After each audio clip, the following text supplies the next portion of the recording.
Brasil! Uma boa noite, aí pode ser bom dia também, pode ser boa tarde. Mas é isso aí, galera, nós estamos aqui no estúdio com o Luiz para mais uma aula de Matemática 1. E agora, vocês já estão olhando aqui na tela qual é a nossa aula. Teve gente que se arrepiou. Só que, aproveitando que a galera se arrepiou, nós já vamos jogar aqui as nossas mídias sociais. É isso aí, galera. Não se esqueça de se inscrever nas nossas mídias sociais. Muito legal também a participação de vocês lá no Instagram, ok? E muito importante também porque lá no Instagram a gente tem dado muitas dicasinhas com vídeos curtos que podem fazer muita diferença para vocês na hora da prova do vestibular, perfeito? E, obviamente, se inscrevam no nosso Instagram, baixe sempre os nossos materiais, porque todas as noites nós temos aulas ao vivo e o que é melhor, gratuitas. É isso! Vamos lá, galera! Nós simplesmente já jogo aqui na tela para vocês o primeiro grande conceito da análise combinatória. E, obviamente, antes de começar a falar dessa parte do primeiro instrumento, né, que ele é muito legal, inclusive, mas a gente tem que entender o seguinte: nós vamos vir agora com uma sequência de 3 aulas de análise combinatória. É isso mesmo que você ouviu. São 3 aulas de análise combinatória do que provavelmente é uma das matérias mais importantes da matemática. É muito difícil a gente fazer esse ranqueamento, mas você pode ter certeza que a análise combinatória está ali, né, no top 3, no top 5, vamos botar assim, né? Com certeza, e análise combinatória. Não existe prova de matemática que não tenha uma questãozinha de análise combinatória e probabilidade, tá? E outra coisa muito importante, gente, nós precisamos na análise combinatória dividir muito bem, por isso que nós temos 3 aulas. A análise combinatória, ela é uma matéria que tem uma grande diversidade de questões. Então, no momento em que a gente estiver desenvolvendo as nossas aulas aqui, eu vou ajudar vocês ao máximo a tentar fazer uma organização, tá? Um planejamento, bater o olho na questão, criarmos as estratégias para poder direcionar a resolução. É assim que funciona. Porque a análise combinatória, ela precisa de uma organização e um direcionamento de resoluções. Beleza até então? E aí, dentro de todos esses passos que nós iremos dar na análise combinatória, de cara, eu preciso trabalhar com vocês, eu preciso desenvolver com vocês o conceito de fatorial, tá? Lembrando, se você está do zero assistindo o conceito de análise combinatória pela primeira vez, gente, vocês vão perceber que, por exemplo, até pelo BNCC, né, que é a nossa base nacional curricular, são problemas de contagem, tá? E esses problemas de contagem são conceitos que eles vão desde os conceitos mais básicos até os conceitos mais avançados, com questões extremamente complicadas. Então, nós temos que estar preparados e fundamentar bem esses conceitos para encarar qualquer tipo de questão, perfeito? Para isso, vamos trabalhar agora esse conceito do fatorial. E quero já dar um alerta para vocês, o seguinte, gente, o fatorial, ele é um instrumento matemático, assim como a multiplicação, assim como a potenciação. O fatorial, ele nada mais é do que uma simbologia matemática para compactar grandes multiplicações. É exatamente isso. É o mesmo histórico da multiplicação e da potenciação. Pouca gente faz essa análise, né? O fatorial é um símbolo matemático que é representado pelo símbolo tradicional, né? Que a gente fala de exclamação, não é isso? Mas esse símbolo matemático, ele serve para compactar grandes multiplicações. Não foi assim que surgiu a multiplicação? A famosa multiplicação, que muita gente acha que é um elemento, é uma operação básica da matemática, né? É uma operação fundamental. Esquece que a operação fundamental da matemática é a soma. A multiplicação, ela é derivada da soma. A multiplicação, ela é a compactação de somas. Gente, da onde que vem a ideia do 2 vezes 3? É porque antes se fazia o quê? Você pegava o 2 e somava 2 mais 2 mais 2. Ou no caso, 2 vezes 3 mais 3. 3 mais 3 é a mesma coisa que o quê? 6, né?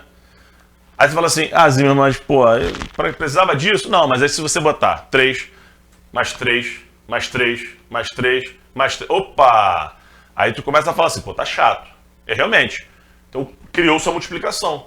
Em vez de você ficar somando 3 5 vezes, você faz o quê? 5 vezes 3. O resultado vai dar o mesmo, vai dar 15. Então, a multiplicação foi uma forma da gente compactar grandes somas. A potenciação é a mesma coisa. Quem assistiu a nossa aula de PG viu que a gente fez uma questão do Enem que pedia o 2 elevado a 12, que dá 4.096. Essa potência que, inclusive, eu sempre reforço para vocês, gente, potenciação de base 2, né, vai até o expoente 12 como se fosse tabuada. Isso é importante.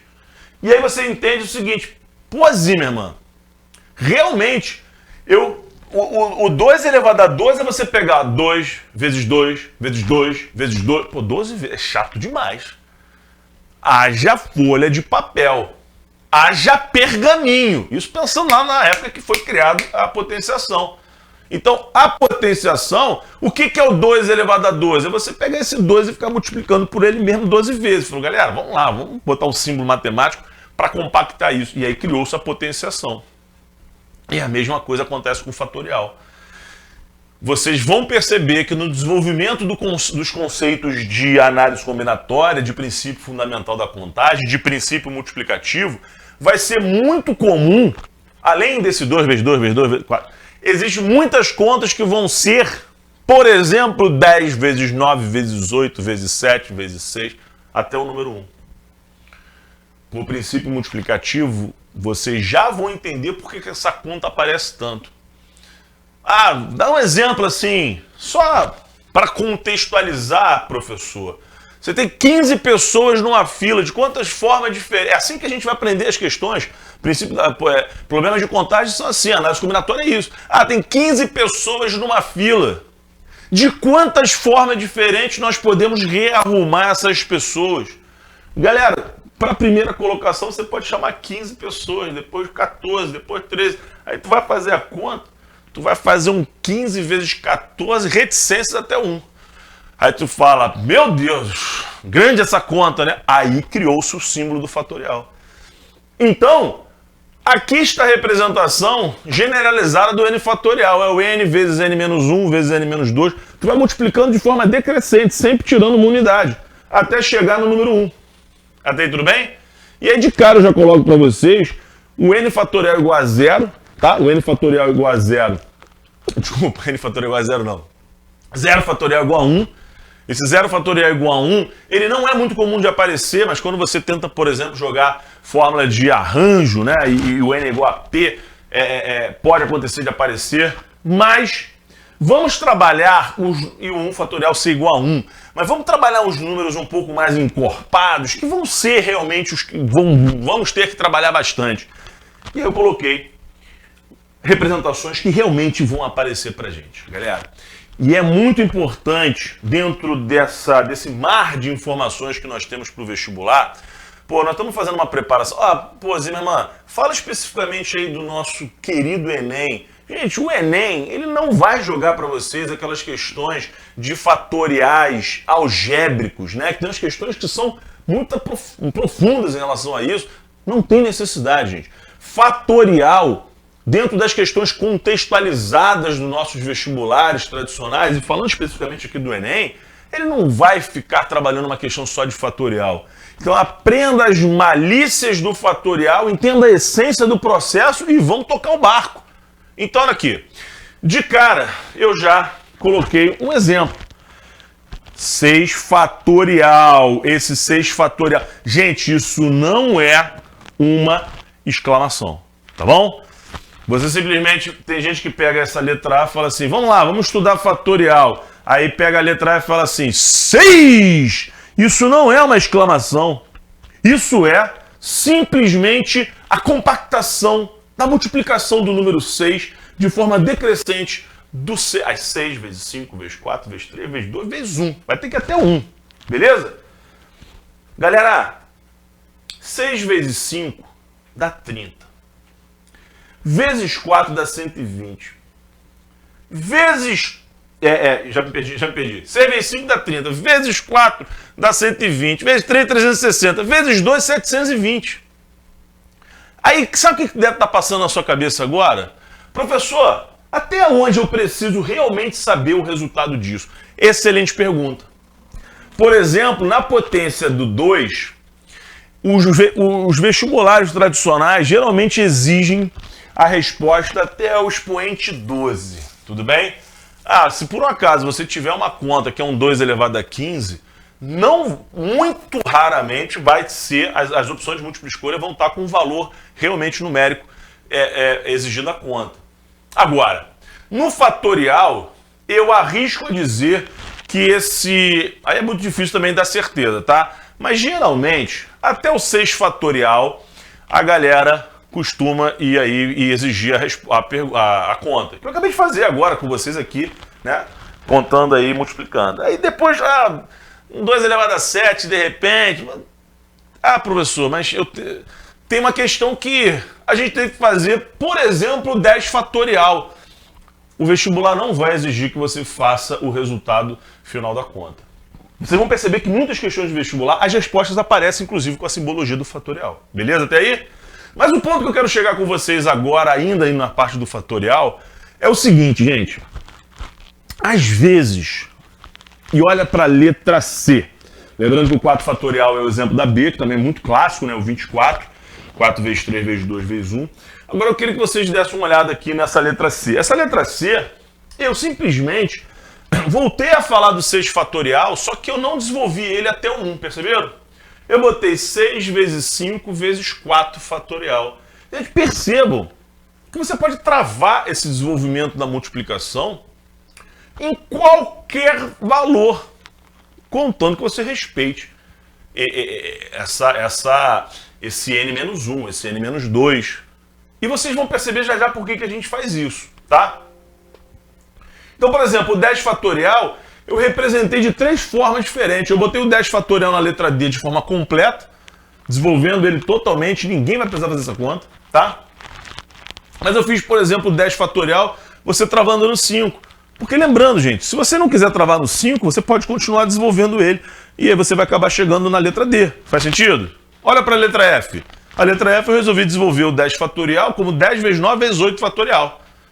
Zimmermann, mas eu podia desenvolver um pouco mais? Pode. Se você quisesse desenvolver o 8 fatorial, totalmente você ia chegar, por exemplo, na letra D. E a pergunta que deve estar na cabeça de você agora: professor, por que você está botando exemplo? Por que de vez em quando a gente dá essa travada, né, no desenvolvimento desse fatorial? E aí vocês vão perceber por uma coisa muito simples, a nossa querida fatoração, beleza? Para isso, vou jogar aqui no quadro agora, rapidinho, diretor. É importantíssimo a gente falar dessas simplificações, beleza? Então o que acontece? Eu vou pegar, por exemplo, o caso de uma conta muito normal que vai acabar acontecendo com todos nós em relação às questões de combinação, enfim, de análise combinatória, seja lá o que for, tá? Que é o seguinte, vamos supor que você se depare com essa conta aqui, ó, 8 fatorial sobre 6 fatorial. Não se preocupe ainda o que vai levar a chegar a essa conta. Em breve vocês vão descobrir. Mas basicamente é muito comum você se deparar com essa conta. E aí pensa, não há a menor necessidade da gente desenvolver esse 8 fatorial até o 1, o 6 fatorial até o 1, para depois ficar fazendo simplificações. Você vai usar aqui a malandragem. Você vai pegar esse 8 fatorial e vai botar 8 vezes 7 vezes 6 fatorial. Resolvi travar aqui. A pergunta é, por que, professor? Por motivos óbvios. Porque aqui embaixo nós temos também um 6 fatorial. E fatorial, galera, é tudo multiplicação. E multiplicação você pode simplificar a hora que você quiser. Então, no momento que você cortou o 6 fatorial com 6 fatorial, sobrou o 8 vezes 7. E a gente sabe muito bem que 8 vezes 7 é igual a 56. Até aí tudo bem? Então, olha o ganho de tempo que a gente tem. Então, para que a gente faz essas simplificações aí? Para ganhar tempo. Basicamente é isso. Beleza, beleza? Show de bola. Vamos voltar aqui para o nosso material, ok? Onde Agora a gente vai dar o próximo passo. Gente, o nosso próximo passo, eu botei aí como título Princípio Fundamental da Contagem. Esse título também poderia estar escrito Princípio Multiplicativo, tá bom? Eu, inclusive, gosto muito do termo princípio multiplicativo, mas eu botei princípio fundamental da contagem, ou também famoso PFC, exatamente por causa das competências e habilidades, né, do nosso Enem, do nosso BNCC, da BNCC, né? Então, assim, o que acontece? Mas eu, particularmente, durante nossas próximas aulas, eu vira e mexe vou estar usando o termo princípio multiplicativo, tá bom? Vocês vão até entender por que acontece isso.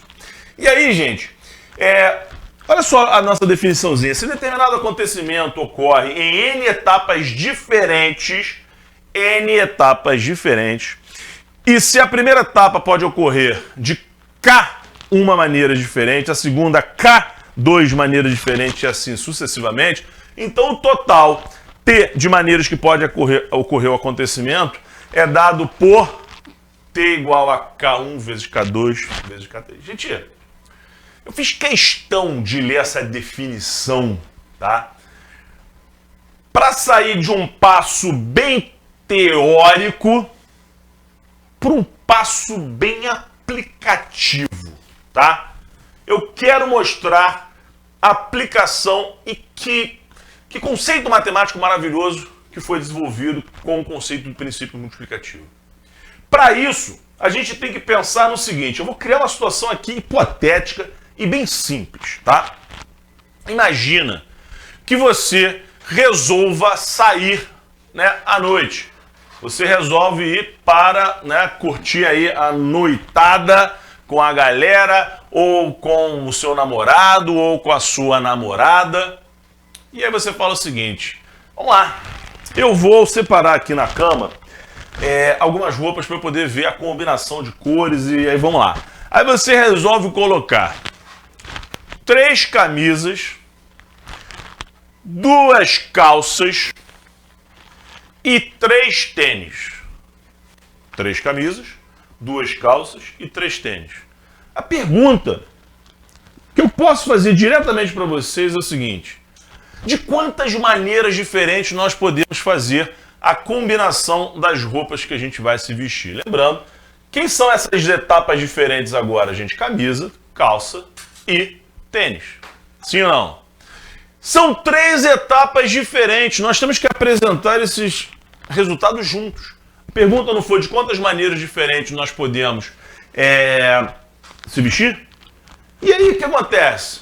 Antigamente, sem o conceito do princípio multiplicativo, quem fosse desenvolver essa resposta acabava fazendo um fluxograma de setinhas, aí pegava camisa 1 com bermuda 2 e calça 3 e ficava fazendo todas as trincas possíveis.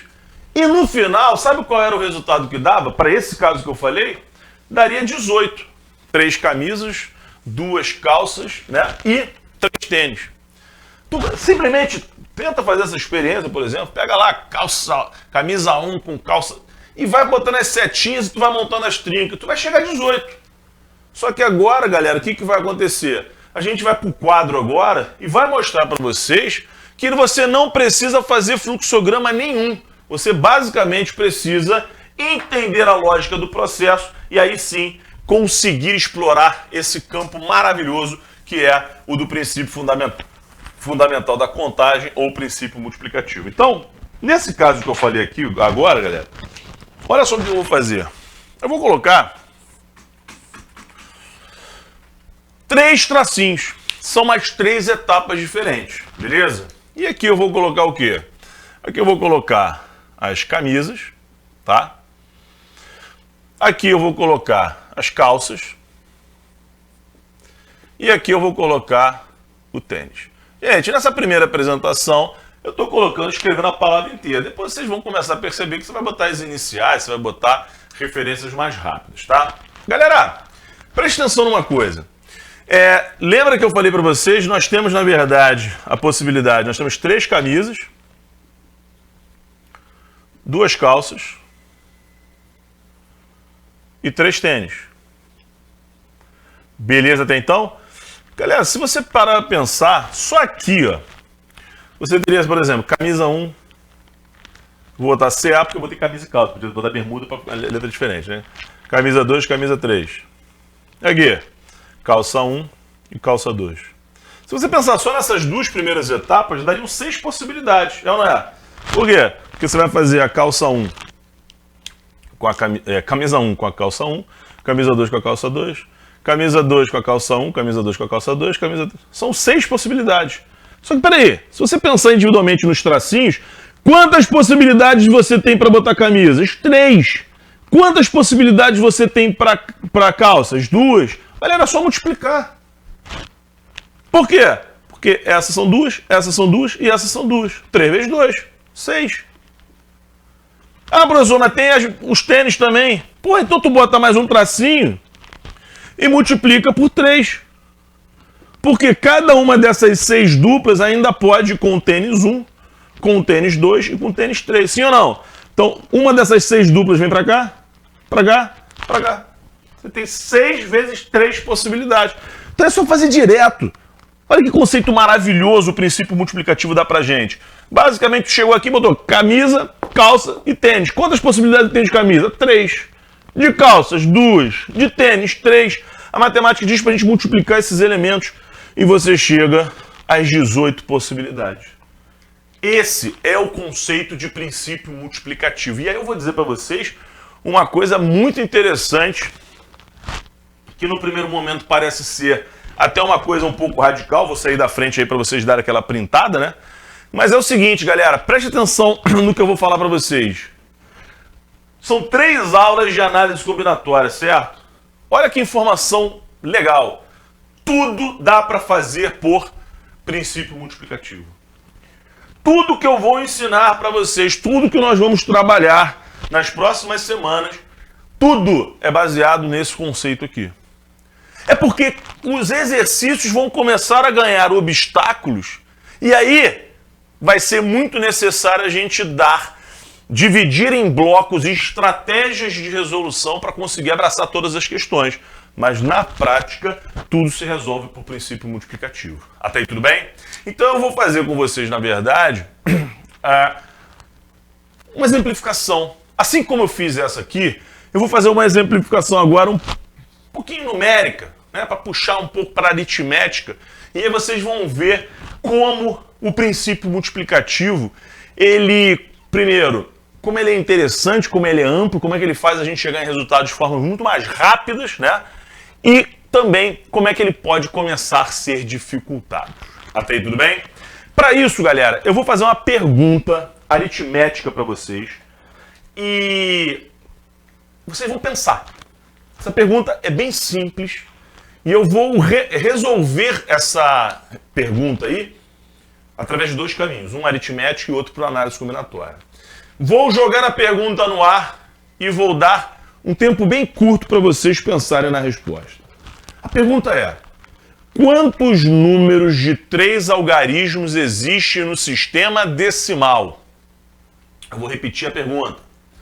Quantos números de 3 algarismos existem no nosso sistema decimal? Beleza até então? Obviamente, muita gente deve estar pensando: professor, eu sei qual é o primeiro, eu sei qual é o último, então basicamente eu vou conseguir resolver isso por aritmética. Perfeito! Parabéns! É exatamente isso que eu falei que iria fazer também. Mas a gente também vai conseguir fazer por princípio multiplicativo. Ou PFC, princípio fundamental ao contrário. Galera, olha lá. Qual é o primeiro número que existe no sistema decimal com 3 algarismos? É o número 100. Beleza? Qual é o último número com 3 algarismos? 999. Infelizmente, muitas pessoas erram quando a gente faz por esse caminho. Pergunta é: quantos números existem do 100 ao 999? A resposta são 900 números. E muita gente erra porque acaba botando como resposta 899. Galera, preste atenção porque isso é uma dica muito valiosa e isso pode prejudicar você em relação à prova de matemática. Porque é o seguinte: por que muita gente responde errado, responde 899? que a galera faz o último menos o primeiro, tá? Você até pode fazer essa conta, mas a conta, para você pegar desse a esse, ou seja, pegando os dois extremos, tem que ser o último menos o primeiro mais uma unidade. Esse menos esse dá 899, mais 1 dá 900. Até aí tudo bem? E, professor, explica um pouquinho melhor isso aí. Por que que acontece isso?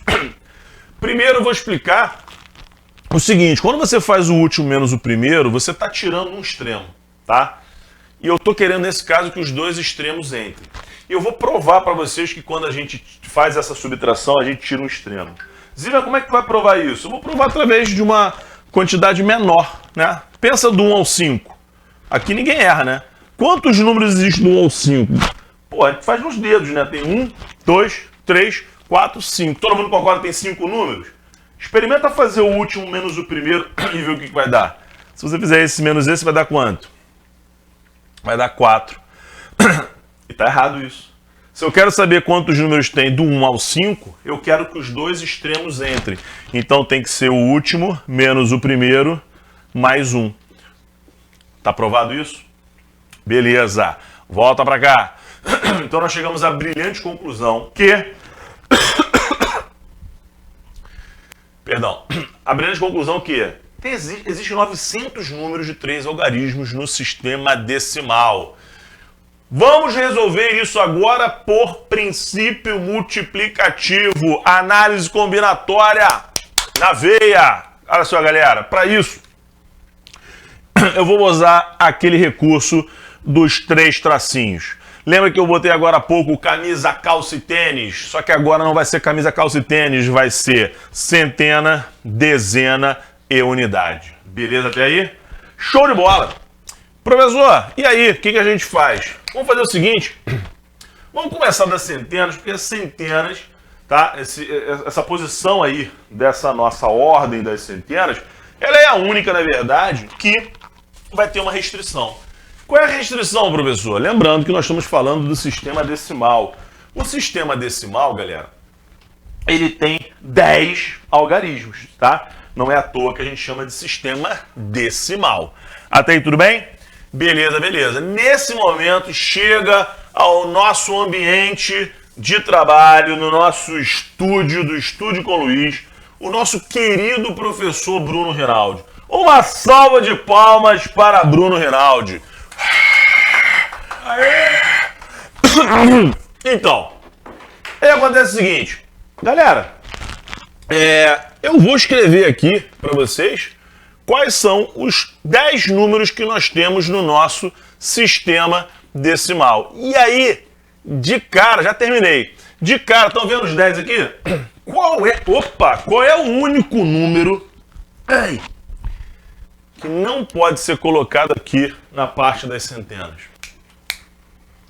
O 0, gente. Porque 0 à esquerda transformaria o número em 2 algarismos e não em 3. Então, o único que não pode entrar é o 0.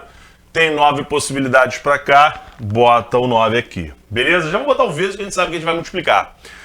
Vamos lá. Agora vem para as dezenas, gente. Eu tinha tampa. Eu ia arriscar, mas resolvi não arriscar não. Sabe por quê? Porque eu já vou partir para as dezenas. Existe alguma restrição nas dezenas agora? Não. O 0 pode entrar, inclusive, aqui nas dezenas. Se você pegar, por exemplo, o número 303, por exemplo, você tem um 0 ali no meio. Não tem problema nenhum. Porque não pode ir ali na esquerda. Aqui não tem restrição nenhuma, professor. Então pode o quê? Pode os 10. Vem para as unidades. Tem alguma restrição aqui também? Não. O número 900 faz parte dessa resposta e tem o 0 lá. Bota 10 aqui.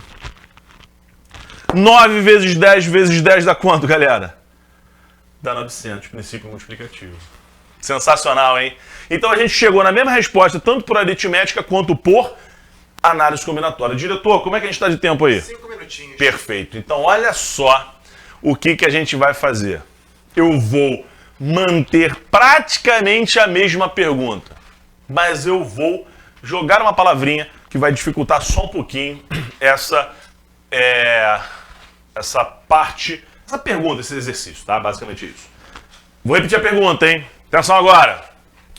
Vou até colocar de novo aqui os 3 tracinhos: centena, dezena e unidade. C, D, e U, tudo bem? Só que agora eu vou botar uma palavrinha, então eu vou apagar essa resolução aqui porque essa já foi. Isso aqui foram 3 algarismos do sistema decimal. Agora eu vou fazer a seguinte pergunta: quantos são os algarismos, quantos são os números de 3 algarismos distintos do sistema decimal? Beleza até aí? Opa! Gente, a palavra distintos faz com que a gente continue escolhendo alguns números, mas depois que escolheu, tira ele que eles não vão poder entrar mais, tá bom? Então vamos continuar fazendo aqui pelas centenas, por causa daquela restriçãozinha. Viu que é um lugar que tem restrição, começa logo nele para vocês não se atrapalharem na resolução. Então vem comigo. Quantos números a gente pode colocar nas centenas, gente? Tampa o zero aqui, o zero à esquerda não pode. 9 possibilidades. Show de bola. Já vou botar o vezes. Aqui a gente sabe que vai ter que multiplicar, beleza? Então, a gente não pode colocar... Somente o zero não pode entrar ali, tá bom? E outra coisa importante, galera. Esses números que eu estou colocando em cima dos tracinhos não é o número em si, é a quantidade de números que podem entrar, tá bom? Tem gente que acha, tá formando o número 900 e pouco. Nada disso. Estou dizendo que tem 9 possibilidades para cá. Até aí, tranquilo? Diretor, escolhe aí. Escolhe qualquer número que nós temos aqui em cima desses números que estão em vermelho. Aliás, o diretor não. O diretor está muito ocupado. Professor Rinaldi, escolhe... 7. Muito bom. Professor Rinaldi escolheu que o 7 entrou aqui. Então nós vamos riscar ele, porque o 7 não pode mais entrar. Professor, não foi o 9 que entrou ali? Não! Que é a quantidade de números, tá bom? Não esqueça disso. O professor Rinaldi falou, entrou o 7 ali, então risca ele, porque agora eu falei distintos, ele não pode entrar mais. Até aí, beleza? Vamos lá agora. Vem para as dezenas. O 0 agora não tem restrição para cá, só não vai poder entrar aqui o número que está riscado. Então vem a pergunta agora, galera. Quantos números a gente pode colocar aqui nas dezenas? 9. Perfeito, são todos os números menos o que está riscado. Então aqui a gente coloca 9 e agora a gente vai mais uma vez perguntar para o nosso querido professor Rinaldi escolher um número. 4, demorou muito. 4. Ele não perguntou, ele falou que 4. Nossa, ele é preciosista. Diretor, escolheu o número 4. Então o número 4 vai pro ralo. Ele não pode mais, porque ele entrou aqui. E agora você me diz, quantos números podem entrar agora? 8. Perfect. Galera, princípio multiplicativo. Agora a conta finaliza com 9 vezes 9, que dá 81, vezes 81 vezes 8. Dá quanto?